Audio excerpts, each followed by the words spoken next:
శ్రీమాత్రే నమః. మా ఛానల్ ద్వారా చూస్తున్నటువంటి ప్రేక్షక మిత్రులందరికీ నమస్కారాలు. చాలామంది మా యొక్క ఛానల్ ప్రోగ్రామ్స్ అన్నీ చూస్తున్నారు. మాకు అది వ్యూవర్స్లో కనబడుతున్నారు, లైక్స్లో కనబడుతున్నారు, కానీ సబ్స్క్రైబింగ్లోనూ షేరింగ్లోనూ చాలా తక్కువ కనబడుతున్నారు. మిత్రులందరికీ ఒక చిన్న రిక్వెస్ట్, మీకు నచ్చింది కదా, జస్ట్ లైక్, సబ్స్క్రైబ్, అలా షేర్ అనగానే మీ యొక్క ఫేస్బుక్లోనూ ఇన్స్టాలోనూ వెళ్ళిపోతుంది కదా, మీ మిత్రులు కూడా తెలిసిపోతుంది కదా. మా ఛానల్ని ఒక్కసారి అలా ప్రమోట్ చేయండి. ఇది ఒకటి మీరు మాకు చేసే ఒక మంచి సేవా కార్యక్రమం. ఈ సద్గురు జ్యోతిషాలయం నుంచి ఈ యొక్క జూన్ నెల ద్వాదశ రాశులకి గోచార రీత్యా రాశి ఫలితాలు ఎలా ఉన్నాయి అనేది మనం తెలుసుకోబోతున్నాం. ప్రతి ఒక్కరికి జాతకం అంటే ఒక క్యూరియాసిటీ. నాకు ఈ నెల ఎలా ఉంటుంది, ఆరోగ్యంగా బాగుంటానా, ఆర్థికంగా బాగుంటానా, నాకు వివాహం అవుతుందా, సంతానం అవుతుందా, ఉద్యోగం ఉంటుందా, ఉద్యోగం పోతుందా, ఈ క్రైసిస్ ఉంది కదా, వ్యాపారం ఎలా ఉంది, రాజకీయంగా నేను బాగుపడనా, ఇలా ఎన్నో ప్రశ్నలతో సతమతమడే ఈ 12 రాశుల వాళ్ళకందరికీ కూడాను ఈ నెల మీ యొక్క రాశి గుణాలు ఎలా ఉన్నాయి, తర్వాత గ్రహాలన్నీ కూడా ఎలా ఉన్నాయి అని కూడా చెప్పబోతున్నాం. మళ్ళీ ఈ యొక్క జాతకం చూడగానే మీ జీవితం మారిపోతుంది అనుకుంటున్నారా? కాదట. మీరు పుట్టినప్పటి నుంచి ఆఖరి గడిల వరకు ఆ విధాత మీ తల మీద రాసేసి ఉంటాడు, మీకు ఇవి జరగాలి, ఇవి జరుగుతుందని. ఖచ్చితంగా అవే జరుగుతుంది. మరి మీరెందుకు చెప్తున్నారండి అని అంటే, ఒక వెళ్తున్నటువంటి ఒక దారిలో స్పీడ్ బ్రేకర్స్ మధ్యలోనే పుట్టుకొస్తుంది కదా రోడ్లో, అలాగే ఈ స్పీడ్ బ్రేకర్స్ అనమాట ఈ యొక్క జాతకం. అలా మీరు క్షేమంగా వెళ్ళాలి, ఇక్కడిక్కడ స్పీడ్ బ్రేకర్స్ ఉన్నాయి, జాగ్రత్తగా ఉండండి అని ఒక తెలిపే ఒక ప్రక్రియ మాత్రమే ఈ యొక్క జాతకం. తర్వాత చాలామంది ఈ యొక్క జాతకం తెలుసుకోవాలనుకుంటారు. మా లాంటి వాళ్ళ దగ్గరనో లేదా చాలామంది సద్గురుల దగ్గర అంతా కూడా అడుగుతూ ఉంటారు, గురుగారు నాకు చాలా అప్పులు ఉన్నాయి, నాకు ఈ జాతకం చెప్పనంటే. అప్పులు ఉన్నాయనంటే అప్పులు తీర్చండి, ఉద్యోగమో వ్యాపారమో చేసి. జాతకం చెప్తే అప్పులు తీరవు, క్లియర్ ఒకటి. తర్వాత మీరు తెలుసుకోవాలనుకుంటున్నారు, మీ పరిసర ప్రాంతాల్లో ఉన్నటువంటి గురువులనో లేకపోతే మా దగ్గర అడగాలనుకున్నాను అనుకోండి, ఇల్లీగల్ అఫైర్స్ గురించి ఏది అడగండి. మనం తప్పులు చేసి వాళ్ళని అడగడం ఏంటి, అది కాదు, అలా కూడా అడగకూడదు. తర్వాత చిన్నపిల్లలు ఖచ్చితంగా 21 సంవత్సరాల లోపు వాళ్ళు ఈ జాతకాలంతా కూడా చూడకండి. మీరు చదువుకునే విద్యార్థులు చదువుకోండి, మీ చదువు మీద మాత్రమే నమ్మకం పెట్టుకోండి.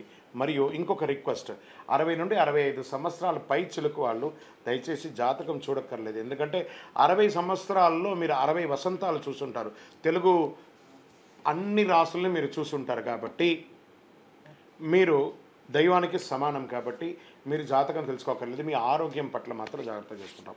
రైట్. ఇప్పుడు ప్రతి ఒక్కరికి కూడా వ్యాపారం, మరి ఎవరెవరు చూసుకోవాలంటే వ్యాపారం ఎలా ఉంది, ఉద్యోగం ఎలా ఉంది, సంతానం ఎప్పుడు జరుగుతుంది, వివాహం ఎప్పుడు జరుగుతుంది, ఉన్నత చదువు ఎలా చేయాలి అనేది చూసుకోవడానికి అవకాశం ఉంటుంది.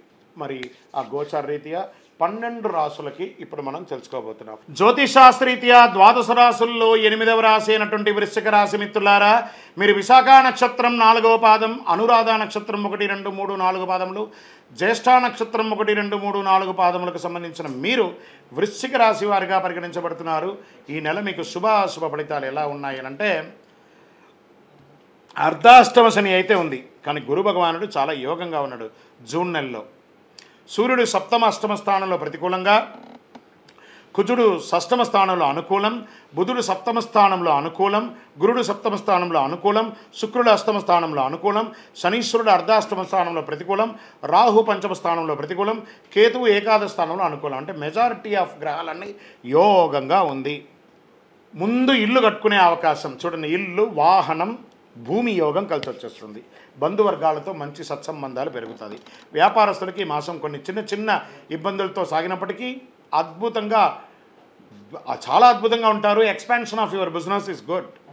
అద్భుతమైనటువంటి లాభాలతో ఈ నెలంతా కూడా ఉంటారు. ఈ నెలే కాదు, రానున్న రోజులంతా కూడా కొంచెం బాగుంటుంది. కొత్త వ్యాపారం ప్రారంభించే అవకాశాలు ఉన్నాయి. ఆర్థికంగా ఇబ్బంది ఉన్నప్పటికీ వాటిని అధిగమించి ఫలితాలను సాధిస్తారు. కొంత అధిక ఖర్చు చేస్తారు. మీరు భాగస్వామ్య వ్యాపారంలో మంచి అవగాహన, నమ్మకం ఏర్పడుతుంది. చిన్ననాటి మిత్రులను కలుసుకుంటారు, వారితోటి ఆనందంగా గడుపుతారు, అనేక విషయాల్లో చర్చిస్తారు. వివాహాలు, శుభకార్యాలు ఫలిస్తాయి. శుభకార్యాలకి సమయాన్ని కేటాయిస్తారు. పిల్లల విషయంలో సరైన సమయంలో సరైన నిర్ణయం తీసుకుంటారు. భార్యాభర్తల మధ్య సఖ్యత ఏర్పడుతుంది. తీర్థయాత్రలు విహారయాత్రలు చేస్తారు. ఉద్యోగస్తులకి సహ ఉద్యోగులకి కొంత ఇబ్బంది ఉంటుంది, పరిష్కారం చేసుకుంటారు ఖచ్చితంగా. అనవసరంగా రాంగ్ వివాదాల్లో ఎంటర్ అవ్వకండి. సఖ్యతతో ఉండడానికి ప్రయత్నించండి. అధికారుల అండ మీకు కలుగుతుంది. ఉద్యోగ స్థానాల్లో మంచి గుర్తింపు పొందుతారు. ఉద్యోగ ప్రయత్నం చేసే వాళ్ళకి ఇది ఒక మంచి సమయం. పనులు వాయిదా వేయడం మంచిది కాదు, చక్కదిద్దుకొని చెయ్యండి. ఏదైనా గడ్డు పరిస్థితి ఉంటే విరమించుకోవడం మంచిది. ప్రణాళికాయుక్తంగా పనులు చెయ్యండి. రుణాలు చెల్లించే విషయాలలో జాగ్రత్తగా చేసుకోండి. మీరు రుణాలు పొందాలనుకుంటే వాయిదా వేయండి.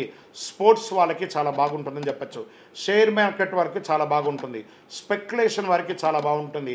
మీడియా రంగం, ఇంటర్నెట్, ఐటీ రంగం, వివాహం వాళ్ళకంతా కూడా చాలా మంచి మంచి అవకాశాలు. వివాహం కాని వారికి కూడా మంచి అవకాశాలు అని చెప్పచ్చు. యోగం అని చెప్పచ్చు. నూతన ఉద్యోగం కోసం ప్రయత్నం చేసే వారికి ఆఫర్ లెటర్స్ వచ్చేస్తున్నాయి. Get ready. విద్యార్థులకైతే చాలా అద్భుతం అని చెప్పచ్చు. ఆరోగ్యం కూడా చాలా బాగుంది. చంద్రాష్టమం జూన్ 7/6/2024 7:56 ఉదయం నుండి 9/6/2024 2:07 వరకు చంద్రాష్టమం ఉంటుంది. ఈ 2.5 రోజులు చాలా జాగ్రత్తగా ఉండాలి. నలుపు బ్లూ రంగు బాగా కలిసి వస్తుంది. Lucky number 9. పరిహారం ఏదైనా మీ పరిసర ప్రాంతాల్లో ఉన్నటువంటి అయ్యప్ప స్వామి వారి దేవాలయాన్ని దర్శనం చేసుకోండి. సకల శుభాలు జరుగుతుంది. వ్యాపారపరంగా చాలా ప్రయోజనకరంగా ఉంటుంది. రాజకీయ నాయకులకి ఇది యోగ కాలం అని చెప్పచ్చు. తస్మాత్ జాగ్రత్త ఫర్ దస్తావేజులు. మీ యొక్క డాక్యుమెంట్స్ అంతా కూడా జాగ్రత్తగా ఉండొచ్చాయి. మీ యొక్క గోచార ప్రకారం మీ జాతకాన్ని ఇప్పుడు చెప్పాం కదా, మీ వ్యక్తిగత జాతకం తెలుసుకోవాలనుకుంటే మీ పరిసర ప్రాంతాల్లో ఉన్నటువంటి సద్గురువుని జ్యోతిషాస్త్ర నిపుణుని సంప్రదించండి. మా ద్వారా తెలుసుకోవాలనుకున్నారా? ఈ కింది నెంబర్కి మీ date of birth, time of birth, place of birth WhatsApp చేయండి.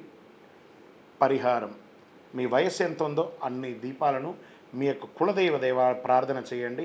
అక్కడికి వెళ్ళి దీపం వెలిగించండి. ఇష్టదైవానికి ప్రార్థన చేయండి. విజయోస్తు. ఈ 12 జ్యోతిష శాస్త్రం ద్వారా 12 రాసుల వారికి మనం గోచార ప్రకారంగా చెప్పుకున్నాం కదా.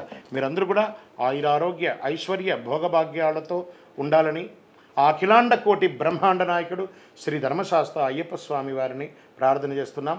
మీరు తిరుపతికి వచ్చినప్పుడు మనము జీవకోన అనే ప్రాంతంలో కపిలి తీర్థానికి దగ్గరలో బ్రహ్మశ్రీ డాక్టర్ చంద్రమౌళి గురుస్వామి గారు అయ్యప్ప స్వామి వారికి 18 అవతారముల దేవాలయాన్ని నిర్మించి సమాజానికి అంకితం ఇచ్చున్నారు. ఆ దేవాలయంలో అడుగు పెట్టాలంటే పూర్వజన్మ సుకృతం ఉండాలి. అలాంటి అద్భుతమైనటువంటి దేవాలయాన్ని మీరందరూ వచ్చి దర్శనం చేసుకోవాలని కోరుకుంటున్నాం. మీకోసం మీ యొక్క యోగక్షేమం కోసం ఎప్పుడూ ప్రార్థన చేస్తూ ఉంటాం. వందే మాతరం, వందే మాతరం, వందే మాతరం. చంద్రమౌళి వెంకటేష్ శర్మ.